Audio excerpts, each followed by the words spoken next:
السلام کی طرف جھوٹی حدیث منسوب کرتا ہے، جھوٹی حدیث یعنی وضاح ہے، اور اس کو کیا بولتے ہیں؟ وضاح بھی بولتے ہیں۔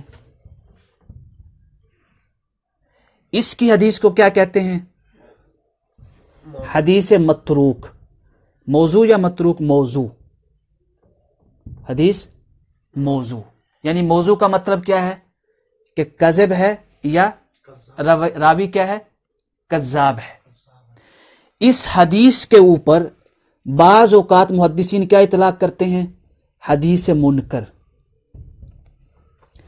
یہ بات یاد رکھنی ہے، ہمارے ہاں ابتدا کے جو کتب پڑھتے ہیں درس نظامی میں یا اس طرح، ایون کہ جب فاضل بھی ہو جاتے ہیں، میں نے بعض مفتیوں کے فتوے بھی دیکھے ہیں کہ جب وہ متقدمین کی کتابوں سے حدیث کے اوپر جب حکم لگا ہوتا ہے کہ حدیث منکر ہے، وہ یہ سمجھتے ہیں آنکھیں بند کر کے کہ ہم نے تو حدیث منکر ضعیف کی قسم پڑھی ہے۔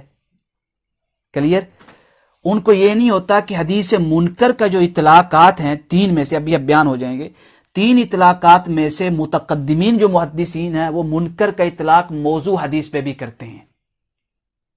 یعنی جب بھی متقدمین محدثین لکھیں کہ حدیث منکر ہے تو آپ نے آنکھیں بند کر کے اس کو ضعیف نہیں کہنا، بلکہ تحقیق کرنی ہے کہ اس محدث کے ہاں یہ حدیث منکر موضوع تو نہیں ہے۔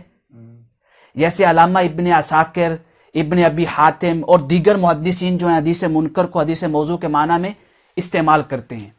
اس کے اوپر مفصل وضاحت کس نے کی حدیث منکر کے اطلاقات میں؟